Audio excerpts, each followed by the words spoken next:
جو لبرل لوگ ہیں یہ کہتے ہیں پہلے 4 سال اچھی طرح پرکھو لڑکے کو. میں بھی ملیشیا میں تھا تو وہاں ایک ہمارے پٹھان دوست تھے, کنوارے گھوم رہے تھے, کنوارے.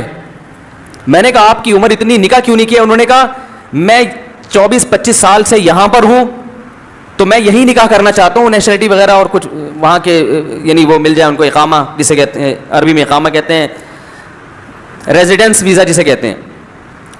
تو میں یہاں کی خاتون سے نکاح کرنا چاہتا ہوں. میں نے کہا پھر کیا کیوں نہیں؟ کہہ رہے ہیں یہ ویسے بڑا اسلامی ملک ہے لیکن اس معاملے میں بڑے لبرل ہیں.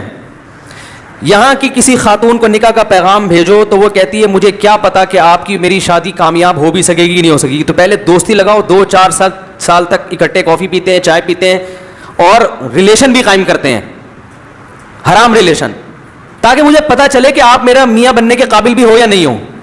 پھر جا کے کہتے ہیں کہ وہ اس پروسیس سے گزرنے کے بعد وہ اوکے کی رپورٹ پیش کرے کہ ہاں بھائی ہر لحاظ سے اوکے ہے بندہ, اور جو ہے غصے کا بھی تیز نہیں ہے, بھڑک بھی نہیں جاتا, اور ایک دم اوکے کی رپورٹ ہے ہر لحاظ سے. پھر شادی ہوتی ہے اور کہتے ہیں پھر 1 ہفتے میں طلاق بھی ہو جاتی ہے. وہاں طلاق کا ریشو بہت زیادہ ہے. شادی میں گرل فرینڈ بوائے فرینڈ کم از کم 5 سال ایک دوسرے کو تجربہ کر کے سمجھتے ہیں.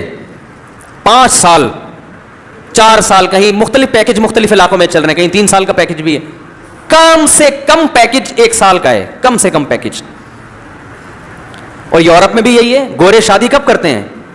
بچے پہلے پیدا ہوتے ہیں, اس کے بعد دیکھتے ہیں کہ ہم میں انڈرسٹینڈنگ ہے یا نہیں ہے, پھر وہ شادی کرتے ہیں اور کہتے ہیں اب بالکل سوچ سمجھ کے ہوئی ہے شادی, اب سوچ سمجھ کے ہوئی ہے. لیکن وہ بھی پھر تھوڑے دنوں میں کیا ہو جاتی ہے؟ طلاق.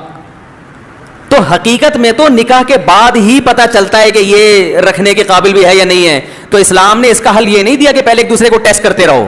اسلام نے کہا بس ایک نظر دیکھنے کی اجازت ہے, اس سے زیادہ فری ہونے کی ضرورت نہیں ہے. پڑھی لکھی لڑکی کو بھی تجربہ نہیں ہوتا, وہ بھی شادی کے بعد تجربہ ہوتا ہے کہ یہ کمبخت میاں بنانے کے قابل تھا بھی نہیں تھا.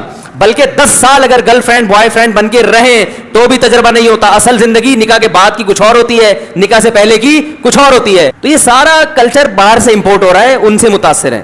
تو پھر بھی میں کہتا ہوں کہ اس کا یعنی نکاح کے بعد کی جو لائف ہے اس کے بعد پتہ چلتا ہے کہ یہ انسان کا بچہ ہے بھی کہ نہیں ہے. تو اس کا شریعت نے یہ حل نہیں رکھا کہ 20-20 سال تجربے کر کے دیکھو یا 6-6 مہینے استخارے نکالو. اس کا حل طلاق کا آپشن دیا ہے کہ اگر ایک تجربہ غلط ہو گیا ہے تو ان کو زبردستی الفی سے چپکاؤ مت.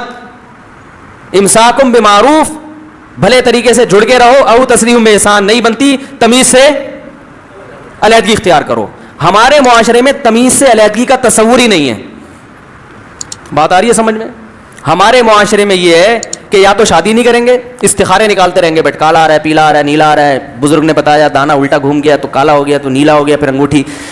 مہینے لگا دیں گے نکاح میں, اور جب ہو گیا اب نہیں بن رہی تو ٹھیک ہے, پہلے کچھ پروسیس اسلام نے بیان کیے ہیں کہ محبت سے جوڑو, دونوں خاندان بیٹھیں, نصیحت کرو, اور یہ بھی بتایا کہ ہر گھر میں محبت نہیں ہوتی, کوئی آڑا ترشا چل کے زندگی گزاری جاتی ہے, ہر لحاظ سے کوشش کر لی پھر بھی نہیں ہے تو اسلام کہہ رہے تمیز سے علیحدگی. اب ہمارے یہاں کیا ہے کہ نہ تمیز سے ملاپ ہوتا ہے, ہو جائے تو پھر علیحدگی کا آپشن ختم.